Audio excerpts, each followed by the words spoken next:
जय हिंद दोस्तों। GK classes में आप सभी का बहुत बहुत स्वागत है और आप सभी को सरस्वती पूजा की बहुत बहुत शुभकामनाएं, बहुत बहुत हार्दिक शुभकामनाएं। तो चलिए आज के सेशन में हम विदेशी यात्रियों का विवरण इसके बारे में अध्ययन करेंगे और जानेंगे कि हमारे भारतवर्ष में कौन कौन से विदेशी यात्री भ्रमण किए और किसके शासनकाल में वह आए और वह कहाँ के थे। इन सारों बातों का अध्ययन करेंगे। तो चलिए आप सभी जुड़ जाइए ताकि आज के इस महत्वपूर्ण सेशन को आप सभी रोमांचक और लाजवाब बना सकें। चलिए बिना देर किए चलते हैं और पढ़ते हैं विदेशी यात्राओं की दौर क्या चला था उसका विवरण पढ़ते हैं।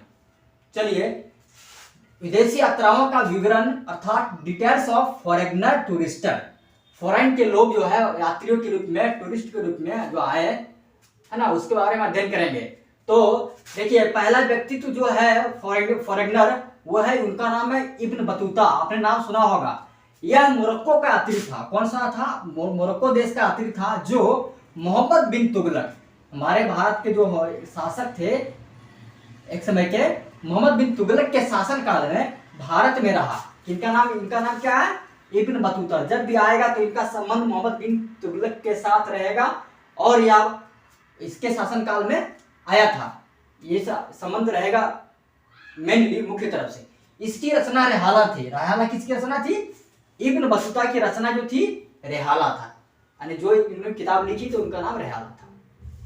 चलिए हमने समझ लिया कि इब्न बतूता किसके शासनकाल में आया, तो मोहम्मद बिन तुगलक के। अब नेक्स्ट हम देखेंगे, नेक्स्ट यात्री जो है हमारा, उनका नाम अब्दुल रजाक।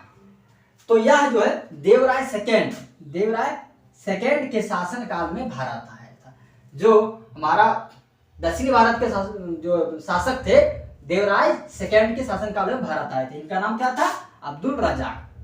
नेक्स्ट देखते हैं मार्को पोलो। इसका नाम बहुत फेमस है और आप देखते होंगे बहुत सारे गाड़ियों में मार्को पोलो लिखा हुआ था। तो यह यात्री था और इटली का यात्री था। कहाँ का यात्री था? इटली के। और यह जो 13वीं शताब्दी में भारत आए थे। कितने शताब्दी में? 13वीं शताब्दी में। तो मार्को पोलो जब भी आए बात, तो ये इटली से संबंधित रहेगा और ये विदेशी यात्री थे। ठीक है, 13वीं शताब्दी में भारत में आया था। नेक्स्ट देखेंगे हम निकोलो कोंटी। ये इनका जो निवास स्थान था इटली था। ये कहां तक का था? इटली का पर्यटक था। ठीक है, निकोलो कोंटी। इसने 1420 ईस्वी में दक्कन की यात्रा की, मतलब दक्षिण भारत की यात्रा की, है ना, दक्षिण भारत में है।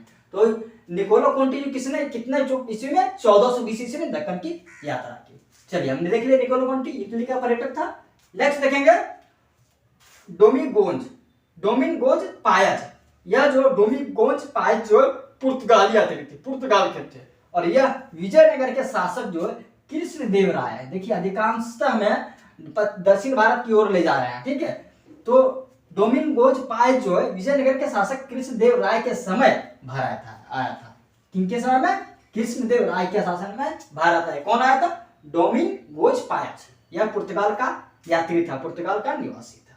चलिए नेक्स्ट देखते हैं हम बारबोसा। ये भी पुर्तगाली यात्री थे। कौन यात्री थे? पुर्तगाली यात्री थे। अब देखते हैं यह किसके शासनकाल में है। तो इसने विजयनगर के शासनकाल व्यवस्था का विवरण दिया। इन्होंने जो है विजयनगर शासन काल के जो आपने ऊपर पढ़ा सारा कि फलाने कृष्णदेवराय के समय में ये आए, दक्कन के शासन दक्षिणी भारत में ये आए, 13वीं शताब्दी में ये आए। तो ये जो है इन्होंने क्या किया, विजयनगर के शासन काल जो व्यवस्था का है उनका जो विवरण दिया। किन्होंने दिया? बारबोसा जो पुर्तगाली यात्री का जो है पुर्तगाली निवासी थे, पुर्तगाली यात्री थे। उन्होंने विजयनगर साम्राज्य के शासन काल व्यवस्था का विवरण दिया। चलिए सबसे लास्ट देखते हैं नूनीज जो है यह पुर्तगाली घोड़े का व्यापारी था। देखिए ये भी पुर्तगाली घोड़े के व्यापारी था। ठीक है, पुर्तगाल से संबंधित था। पुर्तगाली घोड़े का व्यापारी था जो विजयनगर दरबार में रहा। देखिए विजयनगर दरबार मतलब सारे हम देखेंगे तो ये दक्षिणी भारत अधिकांशतः हम देखेंगे तो हमारे दक्षिणी भारत से ही संबंधित है, सारे ऑलमोस्ट दक्षिणी भारत से। तो आज के सेशन के लिए बस इतना ही। और आप सबने इसमें जाना कि विदेशी यात्रियों का हमारे दक्षिणी भारत में और जगहों में किस तरह से प्रभुत्व रहा। उन्होंने अपना यात्रा भारत में आकर संपन्न किया और अपना नाम दर्ज कराया भारत के इतिहास में, विश्व के इतिहास में। तो चलिए आज के सेशन के लिए बस इतना ही। और आप सभी को जय हिंद, जय भारत।